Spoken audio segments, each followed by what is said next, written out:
Muhawe ikaze mwe mwese mudukurikira ku rubuga rwacu, urubuga rwanyu rwashyiriweho kugira ngo rufashe abantu bafite imitima itaryarya gusobanukirwa ijambo ry'Imana. Nanone uru rubuga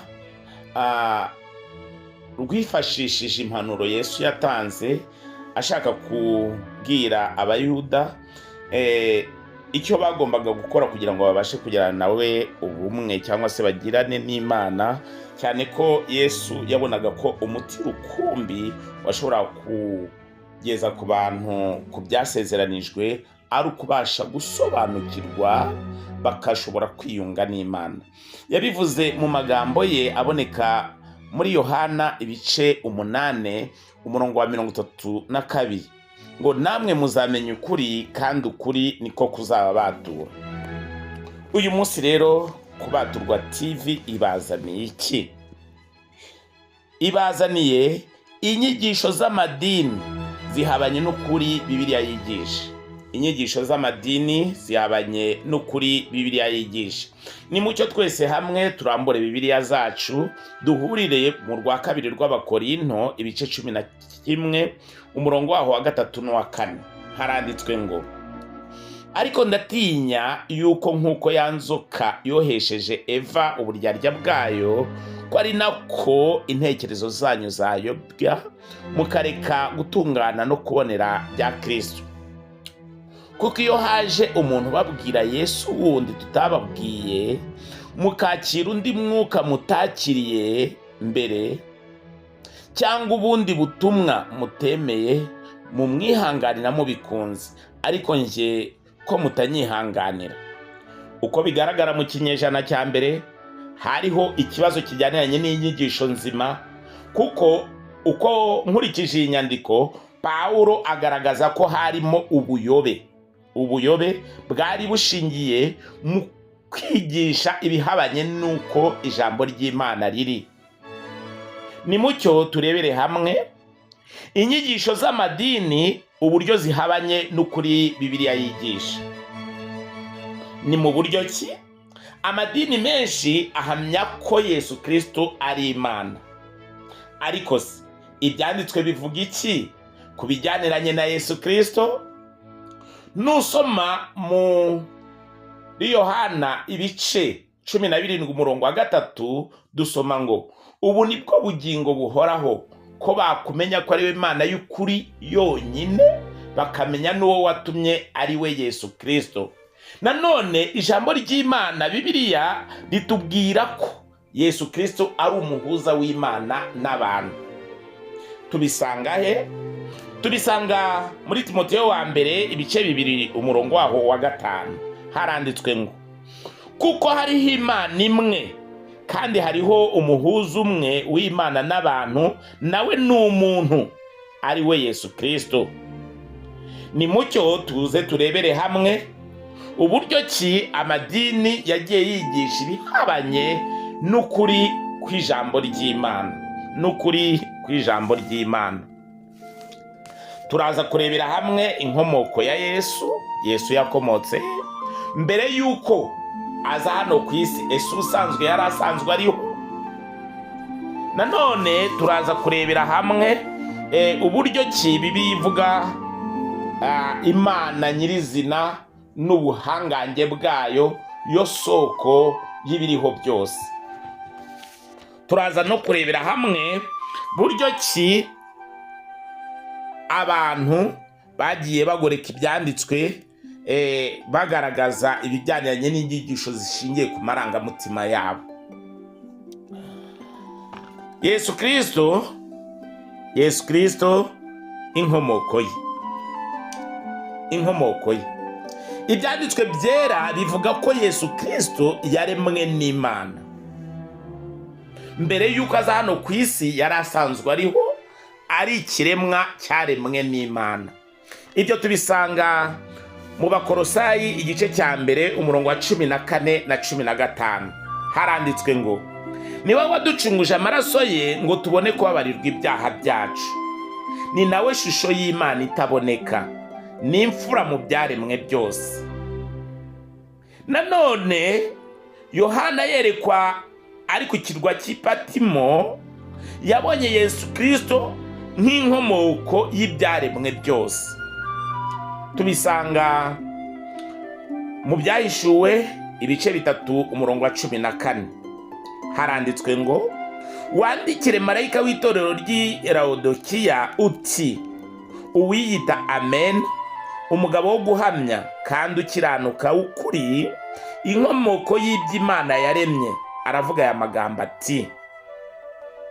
Byumvikana ko uyu uvugwa aha ni inkomoko y'ibyaremwe byose.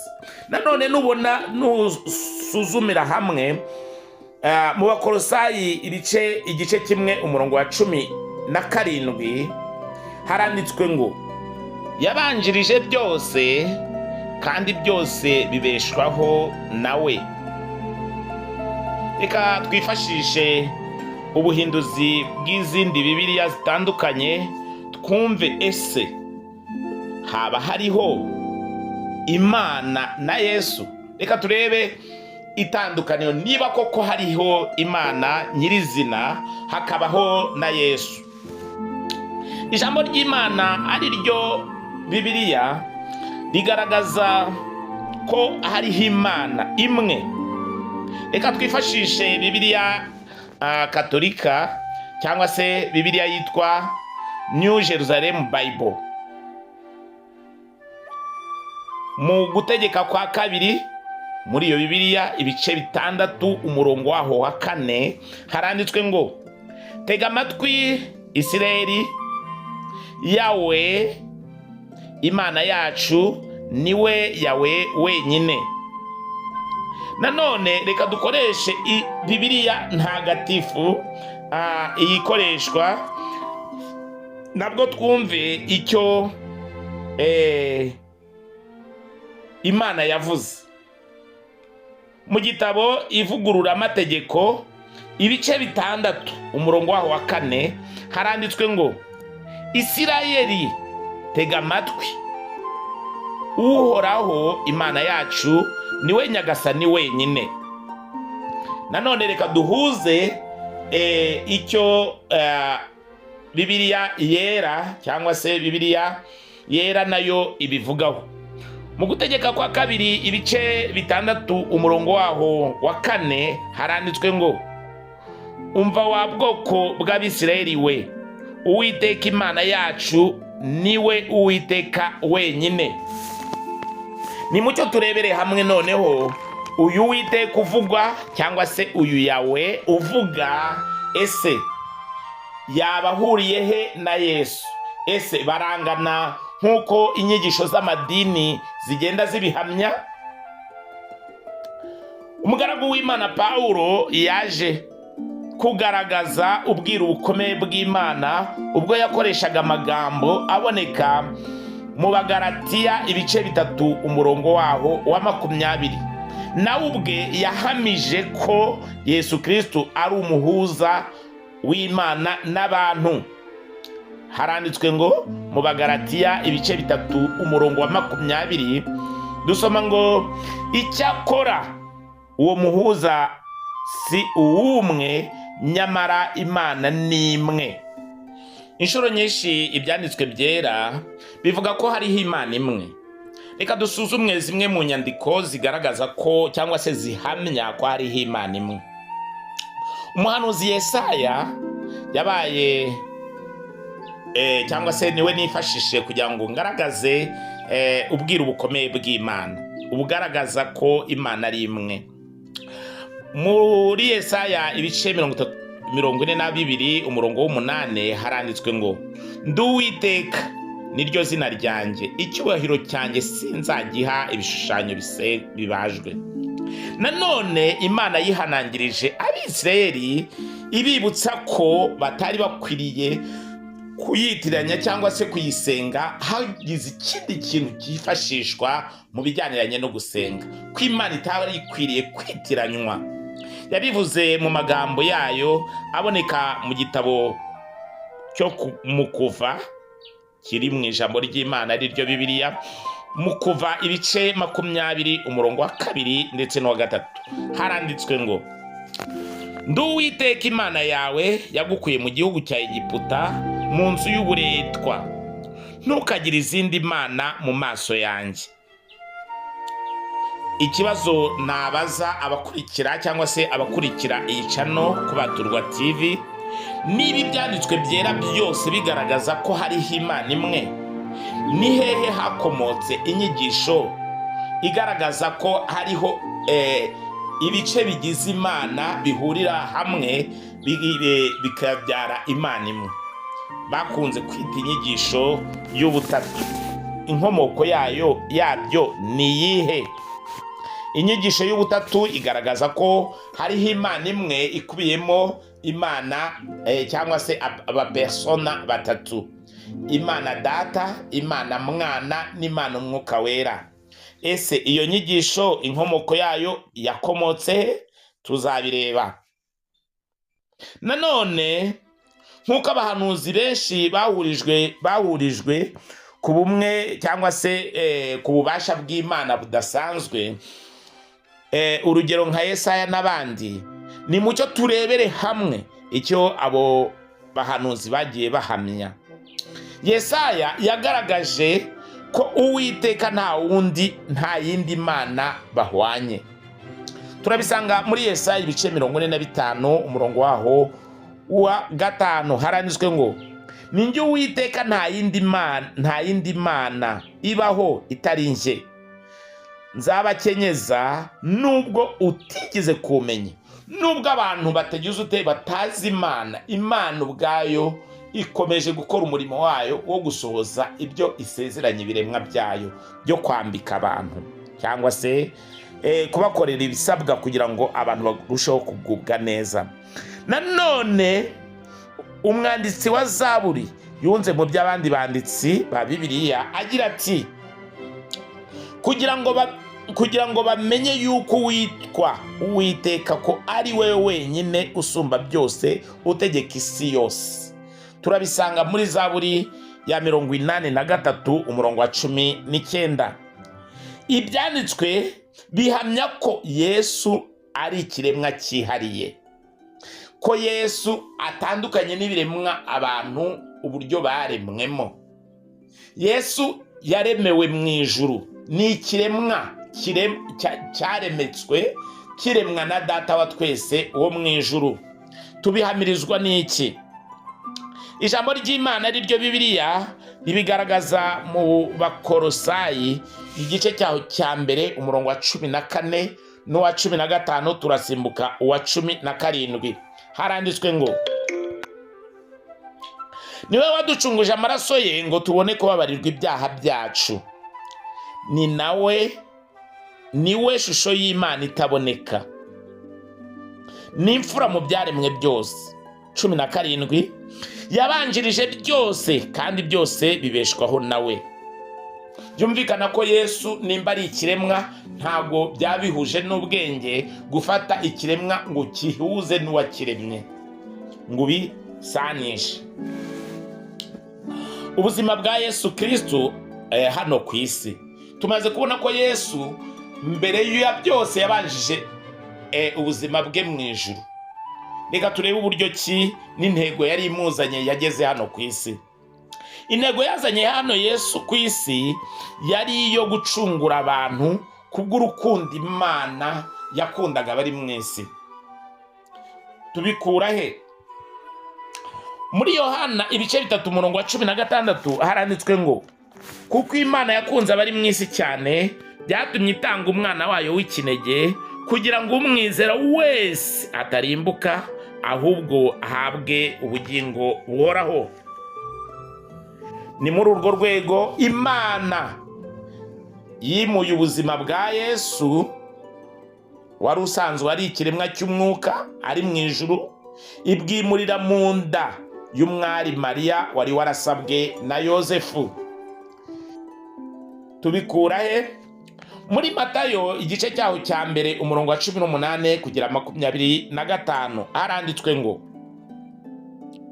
kuvuka kwa Yesu Kristo kwagenze gutya: nyina Mariya yari yarasabwe na Yosefu, ariko baramurongora babona afite inda y'umwuka wera. Umugabo we Yozefu kuko yari umukiranutsi kandi adashaka kumukoza isoni ku mugaragaro, yigira inama yo kumubenga rwihishwa. Akibitekereza, marayika w'umwami Imana amubonekera mu nzozi ati, Yozefu mwene Dawidi, witinya kurongora umugeni wawe Mariya, kuko imbuto imurimo ari iy'umwuka wera. Azabyara umuhungu, uzamwite Yesu, kuko ari we uzakiza abantu be ibyaha byabo. Nuko ibyo byose byabereyeho kugira ngo ibyo umwami Imana yavugiye mu kanwa k'umuhanuzi bisohore ngo, dore umwari azasama inda kandi azabyara umuhungu, azitwa Emanueli, risobanurwa ngo Imana iri kumwe natwe. Yozefu akangutse abigenza uko marayika w'umwami Imana yamutegetse, arongora umugeni we. Ariko ntibaryamana arinda ageza igihe yabyariye umuhungu amwita Yesu. Ese Yesu ari hano ku isi yigeze abonwa nk'Imana? Ese Yesu ari hano ku isi yigeze abonwa nk'Imana? Ibyanditswe bikoresha izina Yesu bimugaragaza nk'umwana w'Imana. N'ikimenyimenyi abigishwa be bakunze kumwita umwana w'Imana. Reka twumve igihamya ubwe yitangiye. Muri Yohana ibice 8 umurongo wa 29 haranditswe ngo, kandi uwantumye turi kumwe, ntiyansize njyenyine, kuko mpora nkora ibyo ashima. Uwantumye turi kumwe, ntiyansize njyenyine, kuko mpora nkora ibyo ashima. Nanone ubwo Yesu yapfaga, hari igihamya kigaragaza ko ijambo ry'Imana ari rizima kandi rifite imbaraga, rifite ibihamya. Umwe mu barinzi cyangwa se mu batwari b'abarinzi barindaga umubiri we yaje kumugaragaza nk'umwana w'Imana, yaje kumugaragaza nk'umwana w'Imana. Ubwo habaga igishyitsi kidasanzwe, umwe mu batware cyangwa se mu basirikare bamurindaga, wari urinze abandi, wari uhagarariye abandi, yahamije yuko Yesu Kristo ari umwana w'Imana. Ibyo urabisanga muri Matayo ibice 27 umurongo wa 54. Reka tugaruke ku mwanya Yesu afite w'ubuhuza. Timoteyo wa mbere ibice 2 umurongo wa 5 haranditswe ngo, kuko hariho Imana imwe kandi hariho umuhuza umwe w'Imana n'abantu, nawe ni umuntu, ari we Yesu Kristo. Yesu amaze kuzuka yahamije ko nawe afite Imana ye. Yahamije ko nawe afite Imana ye. Tubisanga muri Yohana ibice 20 umurongo wa 16, uwa 17 n'uwa 18. Dusoma ngo, Yesu aramubwira ati, Mariya. Arahindukira amwitaba mu ruheburayo ati, Rabuni, risobanurwa ngo databuja. Yesu aramubwira ati, ntunkoreho, kuko ntarazamuka ngo njye kwa data, ahubwo jya kubwira bene data yuko nzamutse ngiye kwa data, ari we so, kandi ku Mana yanjye ariyo Mana yanyu. Mariya Magadalena aragenda abarira abigishwa inkuru ati, nabonye umwami, kandi abatekerereza ibyo yamubwiye. Reka tugaruke ku murongo waho wa 17. Yesu aramubwira ati, ntunkoreho, kuko ntarazamuka ngo njye kwa data, ahubwo jya kubwira bene data yuko nzamutse ngiye kwa data, ari we so, kandi ku Mana yanjye ariyo Mana yanyu. nanone Yesu yahamije neza ko data amuruta yakoresheje iyo mvugo muri Yohana ibice 14 umurongo waho wa 28. Yagize ati, mwumvise ko nabwiye nti ndagenda kandi nzagaruka iyo muri. Yabaga mwankundaga mwamunejejwe nuko njya kwa data, kuko data anduta. Kubw'iyo mpamvu rero hari ikinyoma amadini cyangwa se inyigisho z'amadini zihabanye n'icyo Bibiliya yigisha, agaragaza ko Yesu Kristo ari Imana.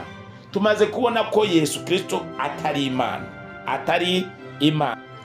Dore ibihamya ubwe yitangiye muri Yohana ibice 5 umurongo wa 19 kugera 24, turasimbuka 30 na 31. Haranditswe ngo, Yesu arabasubiza ati, ni ukuri ndababwira yuko ari ntacyo umwana abasha gukora ubwe atabonye se agikora, kuko ibyo se akora byose n'umwana ari byo akora, kuko se akunda umwana we akamwereka ibyo akora byose, ndetse azamwereka n'imirimo irutiye kugira ngo mutangare. Nk'uko se azura abapfuye akabaha ubugingo, niko n'umwana aho ubugingo abashaka.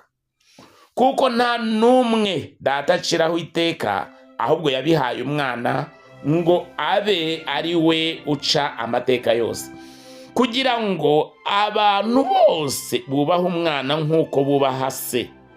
Utubaha uwo mwana ntaba yubashye na se wamutumye.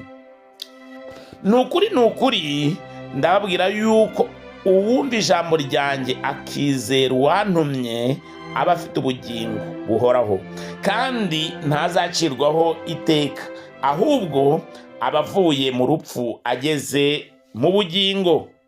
30.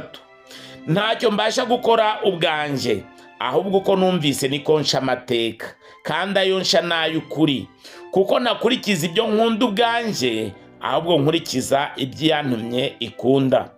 31. Nakwihamya ubwanjye, guhamya kwanjye ntikuba ari ukukuri. Hari ikimenyetso simusiga Yesu yagaragaje kigaragaza ko we na se harimo itandukaniro ry'ububasha. Yesu yivugiye ko ububasha bukomora kuri se. Reka turebe icyo kimenyetso yatanze ikimenyetso kigaragaza irimbuka ry'iyi si ry'abatubaha Imana, ryari mu maboko, cyangwa se umunsi w'imperuka kwari mu maboko y'Imana, yaba we yaba n'abamarayika, ko nta n'umwe wari ugombaga kuba bizi. Yabivuze muri Mariko ibice 13 umurongo waho wa 32 kugera 33. Haranditswe ngo, ariko uwo munsi cyangwa icyo gihe ntawe ubizi, naho baba abamarayika bo mu ijuru cyangwa umwana w'Imana, keretse data. Mujye mwirinda, mube maso, musenge, kuko mutazi igihe ibyo bizasohoreramo. Ijambo ry'Imana.